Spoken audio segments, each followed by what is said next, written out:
Hello guys, welcome back to my channel. Let's move into our next lesson. That is India climate, vegetation and wildlife. Next lesson is India, its climate, vegetation and wildlife. Its climate, vegetation and wildlife. So, first of all, what is weather? The day-to-day changes in the atmosphere is known as weather. When you are talking about the weather, it is the day-to-day changes in the atmosphere.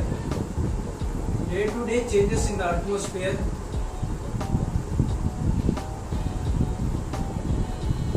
is known as weather. Is known as weather. So when you are talking about the weather, there may be some of the examples we can give, like the climate is like generally we can say the climate is like sunny or cloudy, or we may say sometimes like it is hotty or cloudy, and sometimes we can say it is windy or calm. So these are the different categories that we usually describe that our day-to-day climates throughout the year, right? So when we are talking about this, so according to that season, we also would like to prefer to eat. Suppose in so if the climate is sunny and more temperature, we would like to eat something that is hot in winter seasons. And similarly, if the climate is cold, we would have to eat something preferably like something hot. Like that, correspondingly, that is opposite to our weather. We like to eat that things, that type of food items, right? So this weather is mainly, it depends upon the temperature and the sunshine and winds. So basing upon this, maybe we can describe that mainly is the type of climate on that particular day, right? So let's look into our India's major divisions in this regarding the seasons of our country. So when I'm talking about these countries, there are mainly 4 types I would like to describe you now. So the first one is cold weather season, or I can say it as a cold weather season, that now other name is familiar which all to us, that is winter. So this is the season which exists in our country, which is from the period of December to February. So when I am talking about this cold weather season or winter, it has a period of time duration from December to February. So what happens this cold weather season due to this winter means? I already said in discovery in the previous lessons that suppose if we divide the globe into two parts, we are present in the northern hemisphere. Our country presents in the northern hemisphere.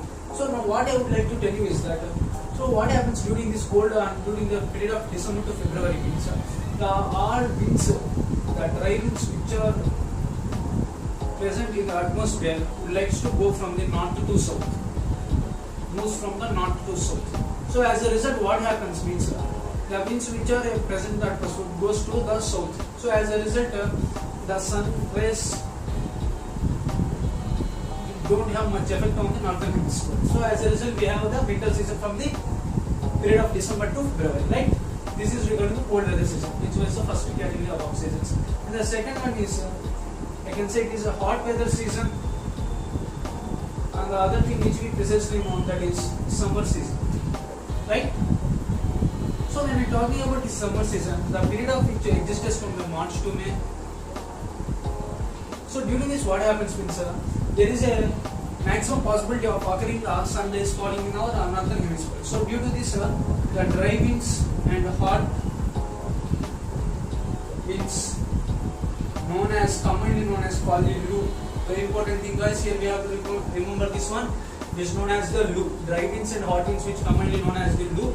So due to this, what happens means we receive the hot air, and the climate is very hot, and the temperature increases during these levels. So that in hot weather season, summer season, that is from March to May, we have the summer season, that is hot weather season, right?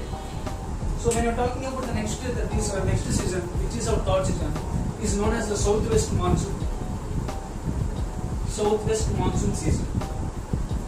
Also, I can say that is as the rainy season, another name which we are familiar with, right?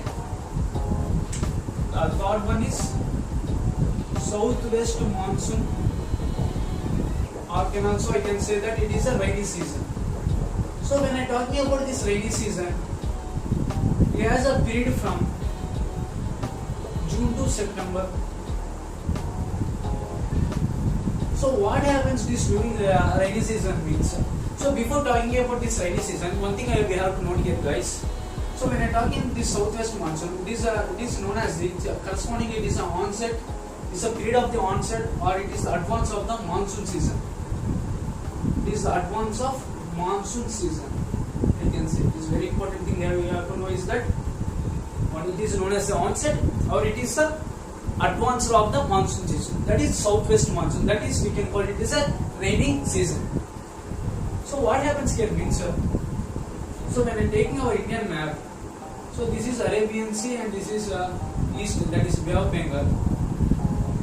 So all the winds which are in the atmosphere, it comes to the land, comes to the mainland. So while coming these winds from the Arabian Sea and Bay of Bengal, while coming the winds to the mainland, it brings along with them, the winds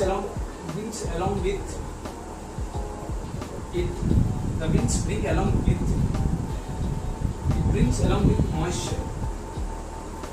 That means the winds bring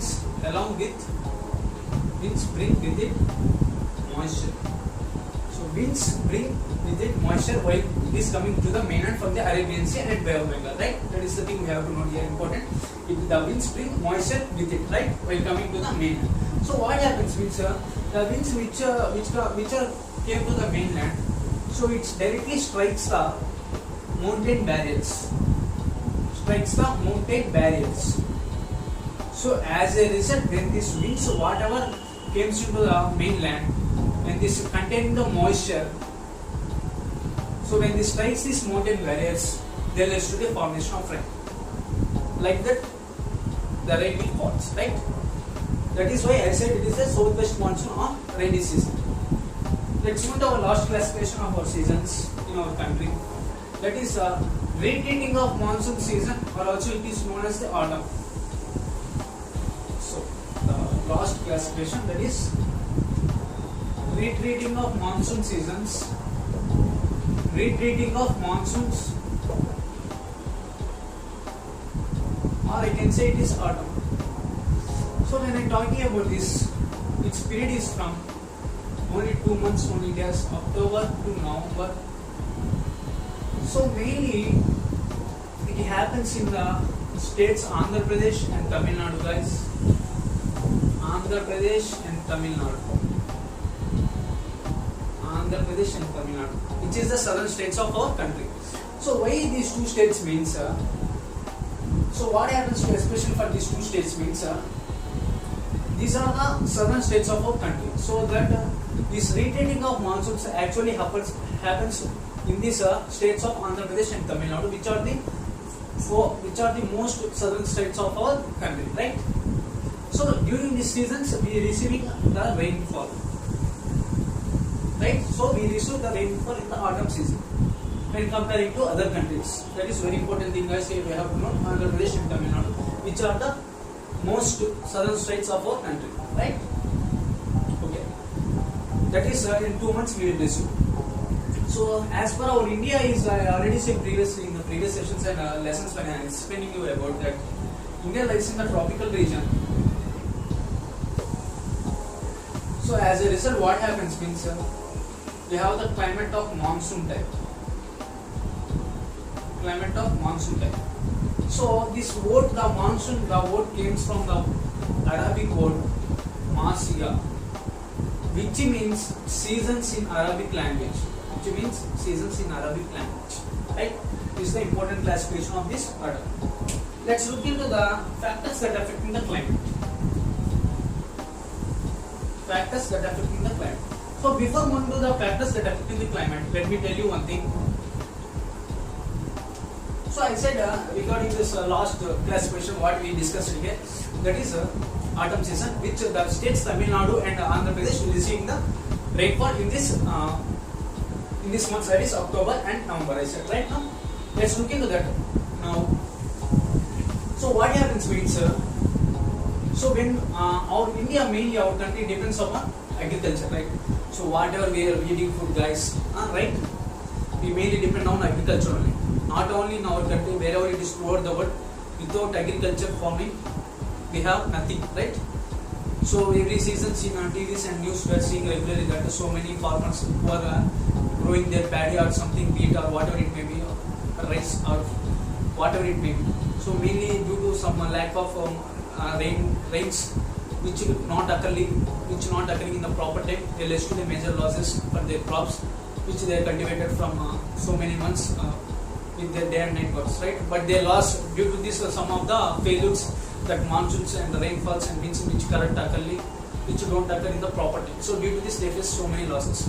So without them, we have to nothing. That's why our country is mainly for it is known as our farm agricultural country. It's mainly prospects. Our country has mainly is a rich agricultural country. We can say agricultural country. So we have mainly depending upon the agriculture, right? Right. So let's come into our topic, right? So India mainly depends upon the agriculture, right? What I said. So now one thing we have to remember here is, so it is so when we can say that monsoons are adequate, that means that monsoons are that happens correctly in that seasons. That means when the crop we get is when the monsoons are adequate, we can say this means that is correctly occurred, means when the crop is correctly received, that is adequately received by the farmers, adequately and with bountiful crop. Very important thing, guys, bountiful crop. That means with good level, right? This is the major classification. Now let's look into the factors that affect the climate. So when we're talking about the factors that affecting the climate, we have to mainly concentrate on the points, right? Factors that affect the climate. So the main factors are its location,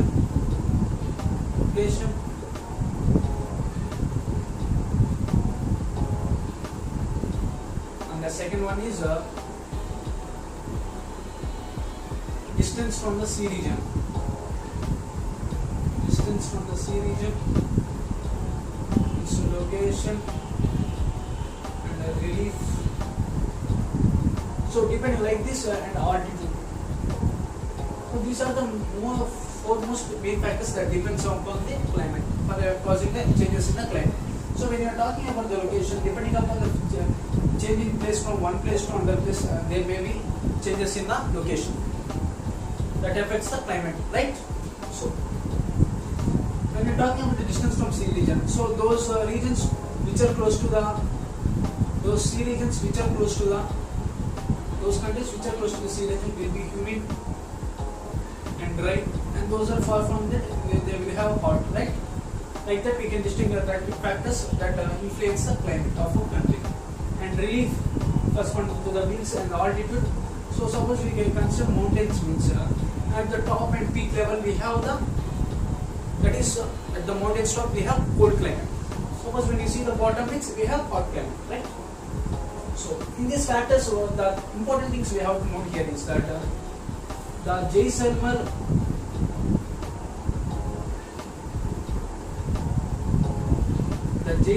and the second one is the Jaisalmer and the Bankar. What we have to note here is that these two which are present in the desert of Rajasthan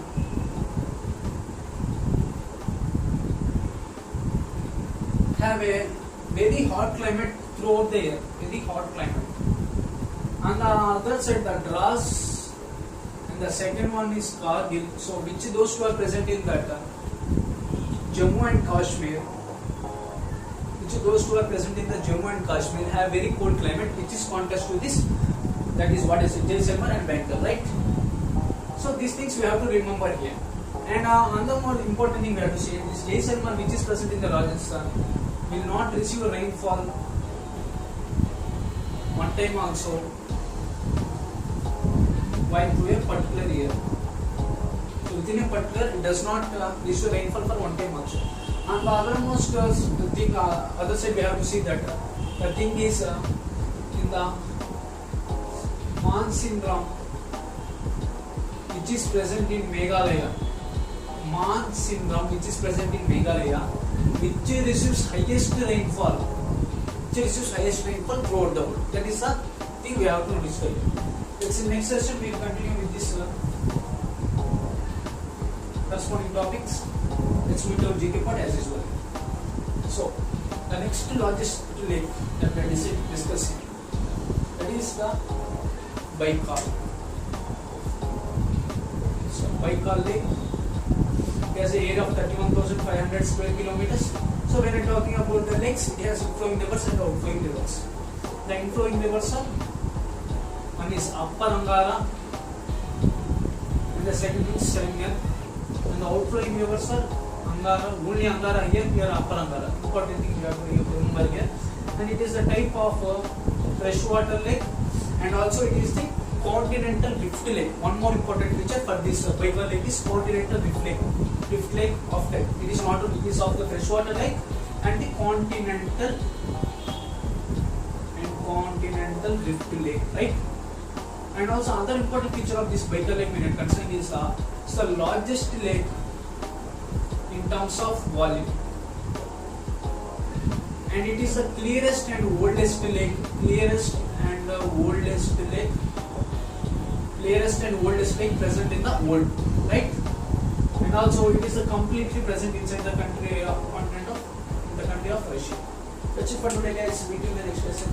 Please like, share and subscribe my channel. It's Truly Tejas signing off.